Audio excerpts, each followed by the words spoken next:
السلام علیکم دوستو، امید ہے کہ آپ سب خیریت سے ہوں گے۔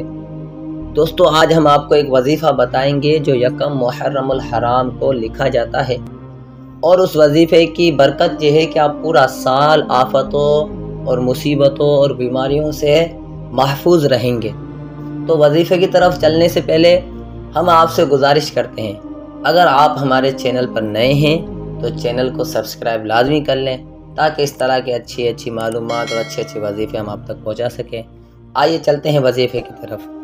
تو دوستو، یکم محرم الحرام کو جو شخص 130 بار بسم اللہ الرحمن الرحیم لکھ کر یا پلاسٹک کوٹنگ کرا کر تعویذ بنا کر گلے میں پہنے یا بازو میں باندھے یا گھر میں ہی لٹکا دے، یعنی مختلف بیماریوں سے، مختلف آفتوں سے محفوظ رہنے کا یہ روحانی علاج ہے۔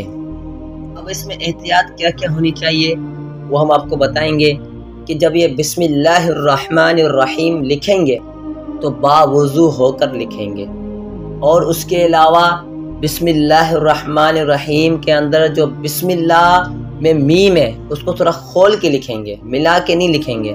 اس میں جلالت اللہ عز و جل کی تشدید اور کھری حرکات لازمی لگائیں گے۔ اس کے علاوہ رحمان اور رحیم کے اندر جو ہا اور میم ہے اس کو بھی تھوڑا کھول کے لکھیں گے، اور اس کی فوٹو کاپی نہیں کی جائے گی، اور گھر میں سے ایک فرد بھی لکھ سکتا ہے، یا ایسا بھی ہے کہ ایک فرد جس کی رائٹنگ اچھی ہو وہ لکھ کر سب کو دے دے، یہ بھی درست ہے۔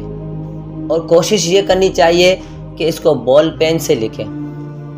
تو بال پین سے لکھنے کی وجہ یہ ہے، اگر آپ پوائنٹر یا مارکر سے لکھیں گے تو بعض اوقات تعویذ پر پانی لگ جاتا ہے، تو اس تحریر پر پانی لگنے کی وجہ سے تحریر جو لکھی ہوئی ہوتی ہے وہ مٹنا شروع ہو جاتی ہے۔ تو جب تحریر مٹ جائے گی تو اس تعویذ کا اثر ختم ہو جائے گا۔